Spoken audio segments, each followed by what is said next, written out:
Welcome to The Explainer. Today, we're taking a close look at something that almost all of us probably have sitting in our refrigerators right now. But we aren't just going to look at milk as a simple everyday beverage. We're going to explore it as a profoundly complex biological fluid. It's actually this incredibly intricate system of chemistry that just effortlessly transforms from microscopic, completely invisible molecules into the macroscopic, solid foods that we love so much, like cheese and yogurt. Okay, let's just quickly dive into our roadmap for today. We'll be covering 1. The architecture of milk, 2. Casein, the structural marvel, 3. Whey, the soluble globules, 4. Curdling via acidification, 5. Coagulation via enzymatic cleavage, and finally, 6. Heat treatment and denaturation.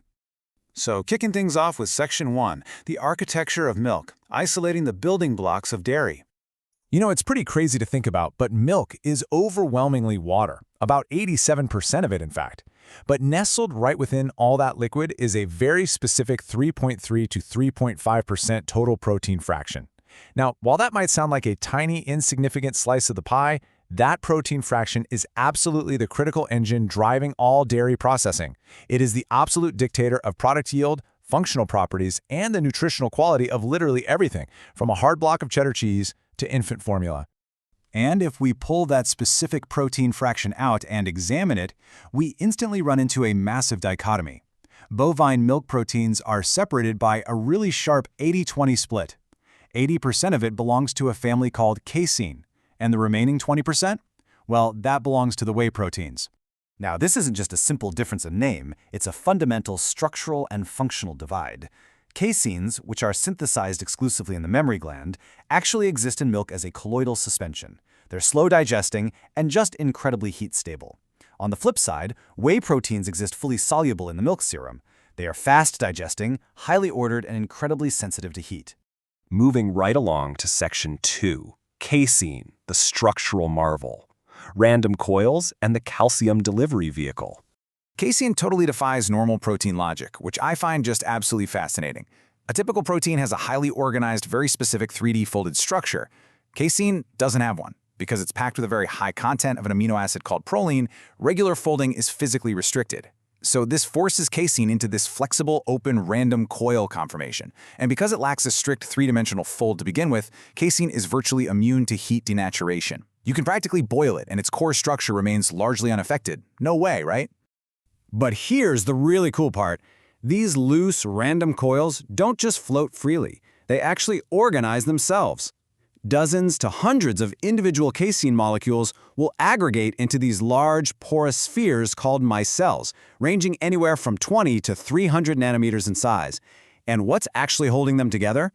Well, clusters of colloidal calcium phosphate, or CCP, basically act as the internal glue. In biology, these micelles act as highly specialized suspended delivery vehicles, brilliantly and efficiently carrying massive amounts of otherwise highly insoluble calcium to a growing mammal. Now, if we zoom in closely on the surface of that micelle, we'll find a specific subtype called K-casein. K-casein is basically the ultimate surface stabilizer. It anchors deep into the micelle, but its hydrophilic, negatively charged tail projects outward into the surrounding liquid serum. Because like charges naturally repel each other, these millions of negative, hairy tails keep the individual micelles constantly pushing away from one another. That is the exact molecular mechanism that keeps milk perfectly fluid and stable. All right, jumping into Section 3, whey, the soluble globules, the heat-sensitive proteins. Structurally speaking, whey proteins are the absolute opposite of the caseins we just looked at. The two main players here are beta-lactoglobulin and alpha-lactalbumin. These are highly ordered, tightly folded globular proteins. Unlike caseins, they are totally unaffected by acidic environments. They just remain fully dissolved in the liquid serum. But because they rely on those delicate, complex folds to maintain their shape, they are highly sensitive to thermal stress. Let's just quickly summarize the tension between these two families, because it's important. Casein is heat stable, but crashes completely out of solution at a pH of 4.6. Whey is perfectly soluble at pH 4.6, but is easily destroyed by heat. Grasping this structural divide is absolutely essential, because manipulating this exact tension is exactly how human beings have engineered every single dairy product in existence. Which brings us nicely to Section 4, curdling via acidification, destabilizing the micelle matrix. We can actually trace this logic step by step. In step 1, fluid milk is just sitting there happily at a pH of 6.7. Those casein micelles have their net negative charge constantly repelling one another. In step 2, we introduce a stressor, acid. This could be direct acid or maybe it's lactic acid bacteria fermenting lactose. This drops the pH, flooding the environment with positively charged hydrogen ions. Those positive ions bind directly to the negative tails of the K-casein, completely neutralizing them. Finally, in step 3, the milk hits a pH of 4.6, which is known as the isoelectric point. The net electrical charge drops to absolute zero. That protective repulsion field, gone. The micelles violently collide, bond together, and precipitate right out of the liquid. By stripping away that electrical repulsion, we essentially force the entire micelle system to collapse into a massive, three-dimensional solid gel. And the whey proteins, remember, are immune to this acid drop, so they just happily stay dissolved in the leftover liquid. This entire isoelectric precipitation pathway is exactly what happens when you open up a cup of yogurt.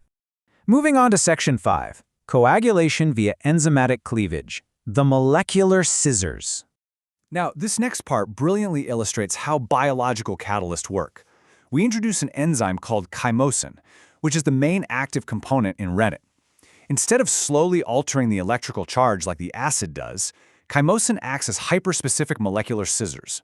It zeroes in on the K-casein on the surface of the micelle and rapidly snips the bond connecting that hairy negative tail to the core. The tail just floats away into the whey. Without that physical steric barrier in the whey anymore, those naked micelles instantly aggregate. So, whether you're using acid or enzymes, the macroscopic result of all those microscopic micelle collisions is this: the dairy gel matrix. The bonded caseins form this incredibly dense microscopic sponge, and this massive 3D structure physically entraps water and fat globules right within its webbing. Ultimately, managing exactly how much water gets squeezed out of this sponge is what dictates the final moisture content and texture of your cheese.